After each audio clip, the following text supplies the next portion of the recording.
السلام علیکم ناظرین، میں ہوں بشیر اور آپ دیکھ رہے ہیں اردو دنیا۔ ناظرین، اس ویڈیو میں آج جو ہم بات کرنے جا رہے ہیں وہ بنگلہ دیش کی سچویشن پر ہے۔ بنگلہ دیش کی سچویشن اس وقت بہت ہی زیادہ دلچسپ ہو چکی ہے۔ اس وقت جو بہت ہی انٹرسٹنگ خبریں ہیں وہ ہم آپ کو آج کی اس ویڈیو میں دینے کی کوشش کریں گے۔ سب سے پہلی جو خبر ہوگی وہ یہ ہے کہ بھارت اور جو حسینہ واجد کا گٹھ جوڑ ہے وہ بے نقاب ہو چکا ہے۔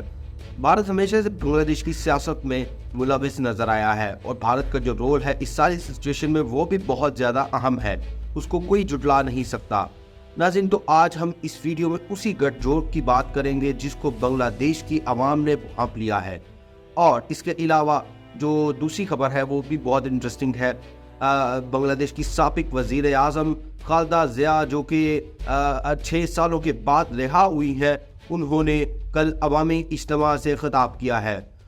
گو کہ وہ بہت زیادہ علیل ہے، لیکن انہوں نے اپنی عوام سے اپنے جذبات کا اظہار کیا اور انہوں نے کیا کہا وہ بھی ہم آپ کو آج کی اس ویڈیو میں بتائیں گے۔ اس کے علاوہ جو تیسری خبر ہے وہ یہ ہے کہ بنگلہ دیش کی سیاست اس وقت مکمل طور پر تبدیل ہو چکی ہے۔ بنگلہ دیش کی بیوروکریسی، اس کی جو حسینہ واجد کے ارد گرد کے لوگ تھے، جو بیوروکریسی میں اعلیٰ افسران، اس کے علاوہ اعلیٰ فوجی افسران جو کہ حسینہ واجد کے ارد گرد منڈلاتے نظر آتے تھے اور جن کو حسینہ واجد کی پشت پناہی حاصل تھی، وہ بھی اب بھاگ چکے ہیں۔ اس ساری صورتحال کو ہم آج کی اس ویڈیو میں ڈسکس کرنے والے ہیں۔ تو ناظرین، ویڈیو میں آگے بڑھنے سے پہلے آپ سے بھرپور گزارش ہے کہ اگر آپ نے ابھی تک ہمارا چینل اردو دنیا ابھی تک سبسکرائب نہیں کیا تو جلدی سے سبسکرائب کریں اور بیل آئیکن کو بھی لازمی دبائیں تاکہ آپ کو ہماری جو لیٹسٹ ویڈیو ہے وہ جلد از جلد مل سکے۔ تو چلیے شروع کرتے ہیں آج کی یہ ویڈیو۔ ناظرین، حسینہ واجد کے ملک سے فرار ہونے کے بعد جو بنگلہ دیش کی سیاست میں سب سے بڑی تبدیلی آئی وہ یہ ہے کہ جو ان کے صدر تھے انہوں نے سابق وزیر اعظم اور بنگلہ دیش نیشنلسٹ پارٹی کی جو چیئرپرسن تھی خالدہ ضیاء، جن کو حسینہ واجد نے تقریباً 7 سالوں سے قید کر رکھا تھا، ان کو سب سے پہلے رہا کرنے کا اعلان کیا۔ ناظرین، رہائی کے بعد خالدہ ضیاء کی جو ویڈیو سامنے آئی اس میں وہ کافی زیادہ علیل اور کمزور نظر آ رہی ہیں۔ جی ناظرین، کیونکہ ان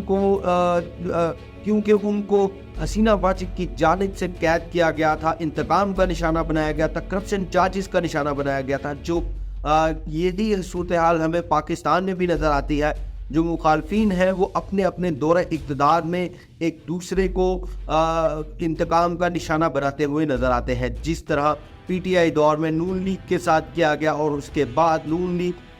دور شروع ہونے کے بعد وہ پی ٹی آئی کے ساتھ کیا جا رہا ہے، اسی طرح حسینہ واجد نے اپنی سیاسی حریف خالدہ ضیاء کے ساتھ کیا اور ان کو کرپشن چارجز میں جیل میں قید رکھا۔ تو ناظرین، حسینہ واجد کے بھاگنے کے بعد جو بنگلہ دیش کے صدر تھے انہوں نے ان کو رہا کرنے کا اعلان کیا۔ جو ہی ان کی رہائی ہوئی اس کے بعد سب سے پہلا جو انہوں نے کام کیا وہ انہوں نے یہ کیا کہ انہوں نے عوامی اجتماع سے خطاب کیا۔ لیکن یہ خطاب کہیں انہوں نے جا کر نہیں کیا بلکہ ویڈیو لنک سے کیا، کیونکہ جیل سے رہائی کے بعد ان کو جو کہ علیل تھی ان کو سیدھا ہسپتال منتقل کیا گیا اور ہسپتال میں ہی انہوں نے ویڈیو لنک سے اپنی عوام سے خطاب کیا، جس میں انہوں نے بنگلہ دیشی عوام کے ساتھ ساتھ سب کے دل جیت لیے، کیونکہ انہوں نے صاف صاف کہہ دیا ہے کہ وہ اب کسی سے بھی انتقام نہیں لیں گی۔ اس کے علاوہ یہ بھی دیکھا جا رہا ہے کہ جتنی وہ بیمار ہے ہو سکتا ہے کہ وہ سیاست سے کنارہ کشی کر لیں۔ لیکن ان کے بیٹے جو کہ حسینہ واجد کے دور میں جلا وطن کیے گئے تھے انہوں نے بھی وطن واپس آنے کا اعلان کیا ہے اور وہ جلد اپنی ماں سے ملنے وطن واپس آ رہے ہیں۔ لیکن اس کے علاوہ جو دوسری بڑی خبر ہے وہ یہ ہے کہ بنگلہ دیش کی جو سیاست ہے اس نے ایک نیا رخ اختیار کر لیا ہے۔ حسینہ واجد کی حکومت ختم ہونے کے بعد اور طلبہ احتجاج کی کامیابی کے بعد جو کہ سیاست میں حسینہ واجد کے کرندے بیٹھے ہوئے تھے انہوں نے اپنی کرسیاں چھوڑ کر اور جو اپنا ان کا کام تھا وہ سب چھوڑ کر وہ بھی بھاگ گئے ہیں حسینہ واجد کی طرح۔ ناظرین، اس میں حکومتی بیوروکریسی کے ساتھ ساتھ اعلیٰ فوجی افسران بھی شامل ہیں اور اعلیٰ پولیس کے عہدیدار بھی شامل ہیں۔ یہی نہیں کہ ان کو یہ خود چھوڑ کر جا رہے ہیں، جبکہ یہ بھی دیکھا جا رہا ہے کہ ان کو برطرف کیا جا رہا ہے اور ان کو تبدیل کیا جا رہا ہے۔ بنگلہ دیشی میڈیا کی جو رپورٹ سامنے آئی ہے اس کے مطابق بنگلہ دیشی وزارت داخلہ نے ایک نوٹیفیکیشن جاری کیا ہے جس میں پولیس کے اعلیٰ جو افسران ہیں ان کے تبادلوں اور برطرفی کے جو احکامات ہیں وہ جاری کیے گئے ہیں۔ ناظرین، اس ساری اکھاڑ پچھاڑ کا مقصد اور تقرری اور تبادلوں کا مقصد جو ہے وہ یہ ہے کہ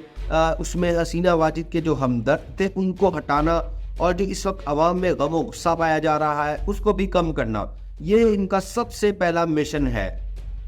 ناظرین، اس کے علاوہ جو تیسری بڑی خبر آج کی ہے وہ بھی ہم آپ کو دیں گے، اور وہ یہ ہے کہ جو بھارت کا حسینہ واجد کے ساتھ گٹھ جوڑ تھا، جو بھارت کی پشت بنائی حسینہ واجد کو حاصل تھی، وہ اب بے نقاب ہو چکی ہے، کیونکہ ناظرین حسینہ واجد نے بنگلہ دیش سے بھاگنے کے بعد جس ملک میں سب سے پہلے پناہ لی وہ بھارت تھا۔ ناظرین، جو خبریں سامنے آ رہی ہیں اس میں مودی سرکار کی سفارتی سطح پر بہت بڑی جو ناکامی ہے وہ بے نقاب ہو گئی ہے، کیونکہ بنگلہ دیش میں جس طرح حسینہ واجد کی حکومت کا تختہ پلٹا گیا ہے وہ بھی اپنے اندر ایک بہت بڑا واقعہ ہے، کیونکہ عوام نے ان کو اپنے زور بازو پر اس ملک سے بھاگنے پر مجبور کر دیا، اور حسینہ واجد کے بھارتی کٹ پتلی ہونے کے ثبوت اس طرح ملے کہ جب وہ بھارت پہنچی تو ان کو بھارتی مشیر اجیت ڈول اور جو بھارتی سفارت خانے کے بھارتی دفتر خارجہ کے اعلیٰ افسران تھے انہوں نے ان کا استقبال کیا۔ جی ناظرین، تو کیونکہ وہ بھارت سے بہت زیادہ محبت کرتی تھیں، مودی سرکار کے کہنے پر اپنی عوام پر ظلم ڈھایا کرتی تھیں اور اپنی عوام کے ساتھ جبر و زیادتی کیا کرتی تھیں، یہ سب کیونکہ بھارت ہم دیکھتے ہیں کہ بھارت جب سے بنگلہ دیش بنا ہے بھارت بنگلہ دیش کی سیاست میں بہت زیادہ مداخلت کرتا ہوا نظر آیا ہے۔ ان کے والد جو کہ جب انہوں نے پاکستان سے علیحدگی کا سوچا تب بھی یہ سب بھارت کی ہی جو چالیں تھیں جو کہ جنہوں نے ان کے والد شیخ مجیب کو اکسایا اور ان کو اس سازش میں کامیاب بنایا۔ ناظرین، بھارتی جو سیاست ہے اس کا بنگلہ دیش کے اندر بہت زیادہ اثر و رسوخ ہے، وہ بھارتی فوج میں بھی اثر و رسوخ رکھتے ہیں، اس کے علاوہ وہ بھارتی حکومت میں بھی ایک خاصا اثر و رسوخ رکھتے ہیں، جس کی ہمیں مثال ان 14 سالوں میں جو کہ حسینہ واجد کا ایک آمرانہ دور تھا اس میں نظر آئی۔ بھارت ایک عرصہ دراز سے بنگلہ دیش کو اپنے مذموم مقاصد کے لیے استعمال کرتا رہا، اور ان کی کٹ پتلی وزیر اعظم حسینہ واجد بھارت کے کہنے پر اپنی عوام پر ظلم کرتی ہوئی نظر آئیں۔ اس کے علاوہ ان کی جو اسلام دشمنی تھی وہ بھی سب کے سامنے آیا ہو گئی۔ انہوں نے نہ صرف عوام بلکہ سیاسی جماعت اسلامی کو بھی پابندیوں کا نشانہ بنایا ہے۔ 2014 میں اپوزیشن ایک جو رہنما تھے ان کو جو